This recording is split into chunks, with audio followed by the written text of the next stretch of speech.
Pasaka mažiesiems. Vytautas V. Landsbergis.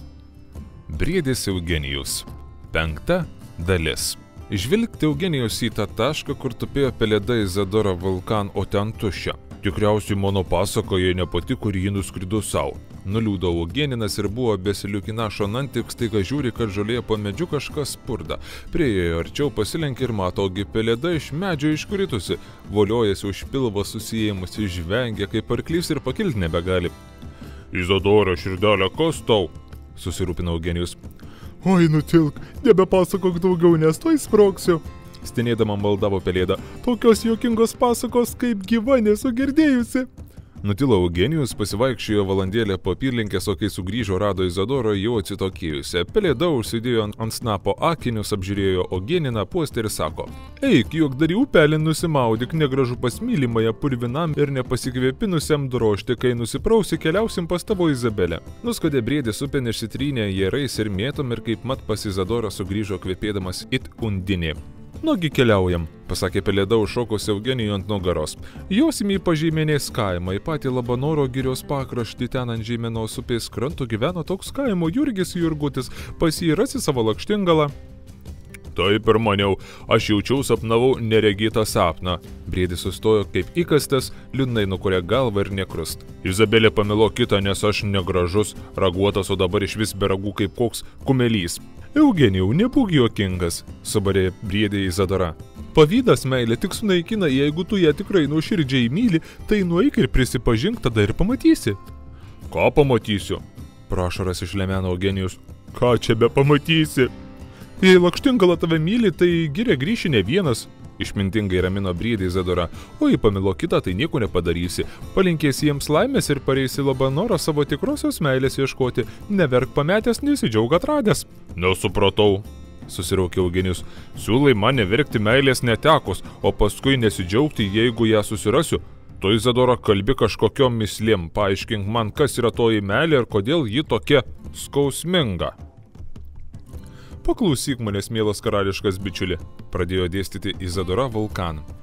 Esu daug meilių patyrusi pelėda, ne vienas apuokas aplink mane sparną rėžė. Meilės yra 3 rūšys. Pirma, meilė iš susižavėjimo. Antra, meilė iš pripratimo. Trečia, dieviškoji meilė. Meilė iš sužavėjimo ilgai netrunka. Ją sužadina tai, kas neįprasta, gražu, patrauklu, bet susižavėjimas greitai išblėsta ir tada apima nuobodulys. Jeigu tu, Eugenijau, pamilai lakštingalą tik už jos giesmes, tai tavo meilė gali greitai išgaruoti, bet nieko tokio, nes ateityje ji tik skaudintų tave ir keltų liūdėsi. Meilė iš pripratimo yra geresnė, ji auga, didėja. Prisipažink, Eugenijau, juk visada patogiau jautiesi su senu gerai pažįstamu bičiuliu, nei su nepažįstamu. Tačiau ši meilė stokoja jaudulio, džiaugsmo bei ugnies.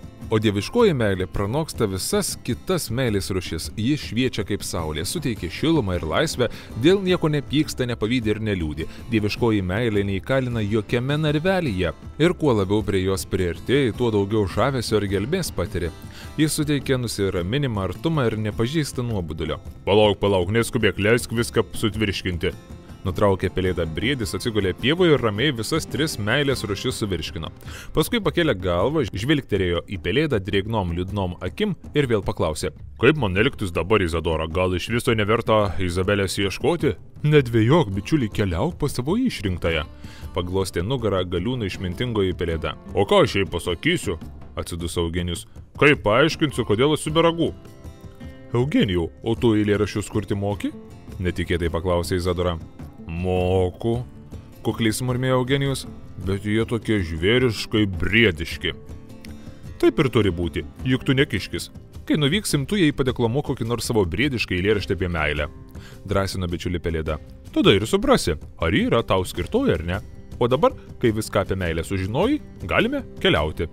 Taip širdingai šnekučiuodamis ir atkeliavo briedis Eugenijus su Izadora Vulkan iki Pažeimenės kaimo, jau temo.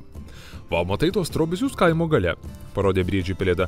Ten ir gyveno tas kaimietis Jurgis Jurgutis. Kai languose užges visos šviesos, žinok, žiogelis atsigulė miegoti, tada gali drąsiai drožti prie lango, ten rasi savo Izabelę.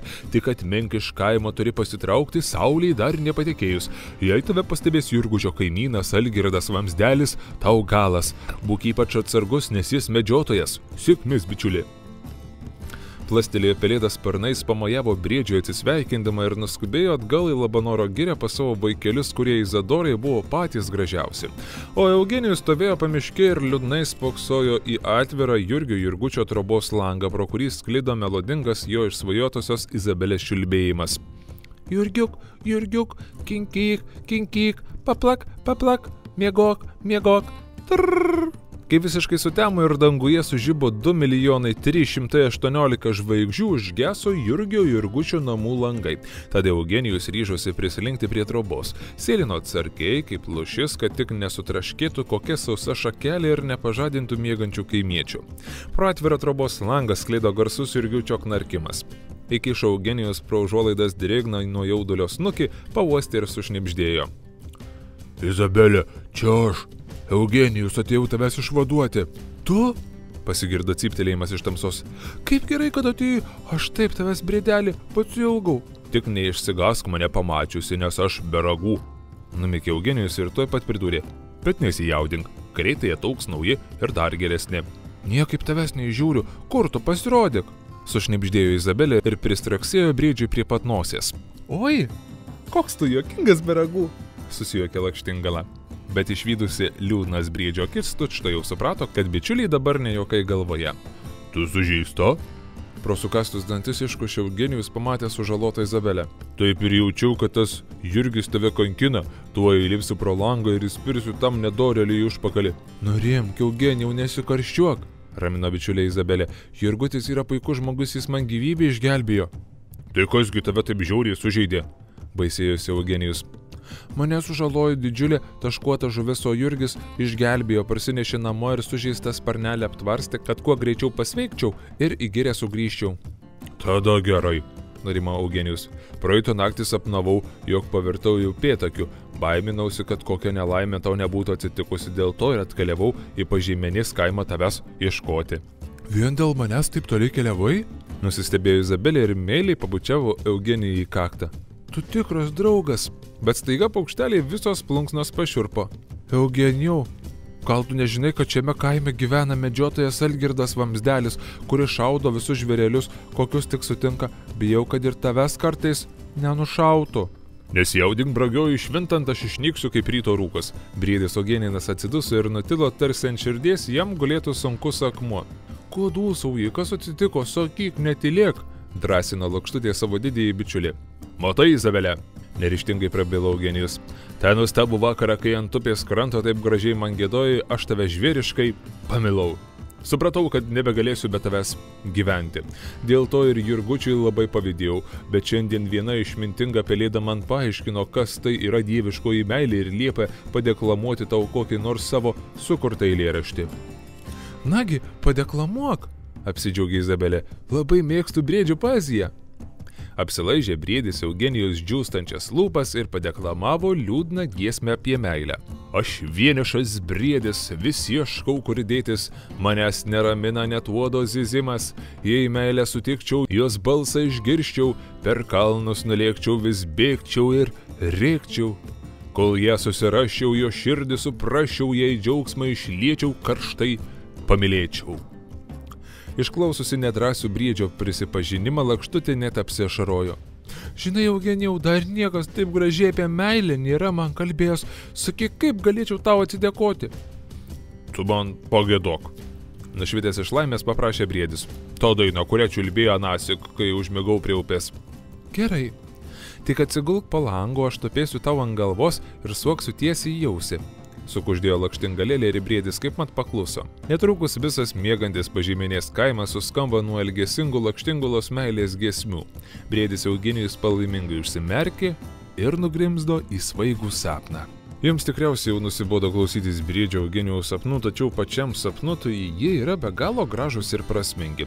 Bet to neužmirškit, kad ši knygelė šiaip ar taip yra apie briedį Eugenijų, tad atleiskite, bet trumpai tuos Eugenino sapnus vis dėlto perpasakosime, o jūs jau kaip nors.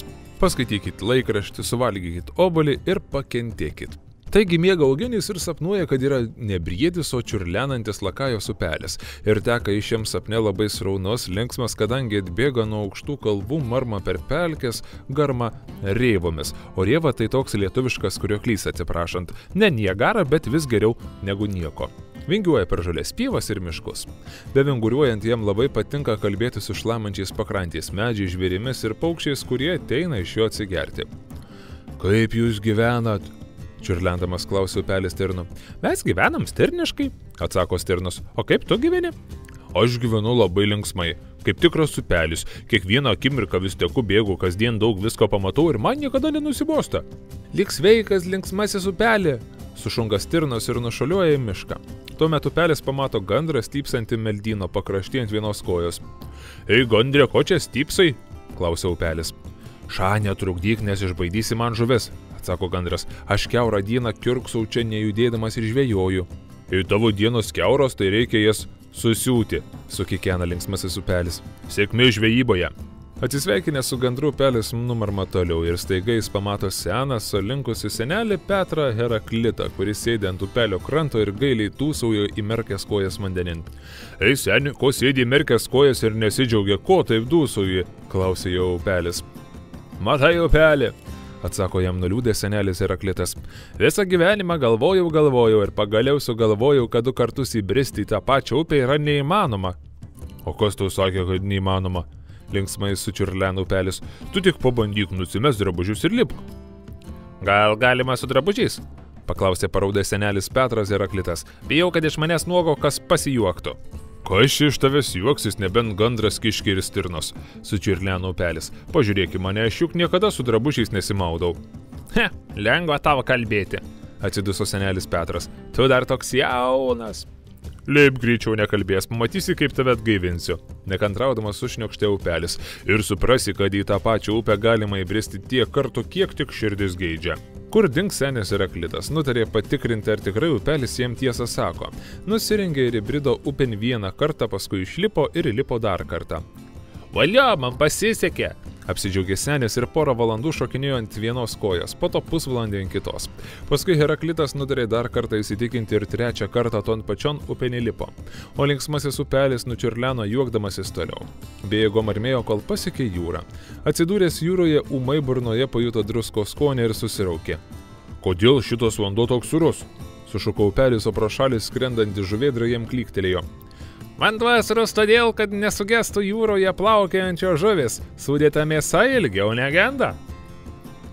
Betgi mano žuvis irgi negenda, nusistebėjo upelis. Užtat jūros žuvis skanesnės. Neverta čia su jumis ginčytis, nusileido žuvėdrams upelis. Jums patinka sūdytos žuvis, o man gėlos. Tik kaži, kaip man atgal į Labanoro girią parlėkti, kaip pas savo mielą žuvite sugrįžti. Ir pamatė upelis didelį baltą debesį. Ei, upeliai, neužsibūk per ilgai suriojo jūroje, nes dar silke pavirsi.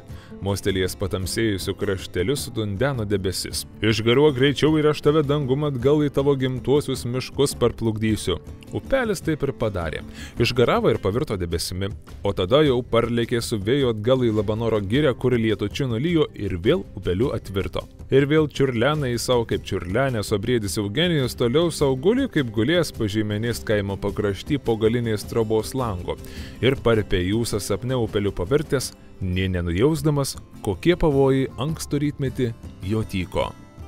Pasakos tęsinys kitą dieną tuo pačiu metu.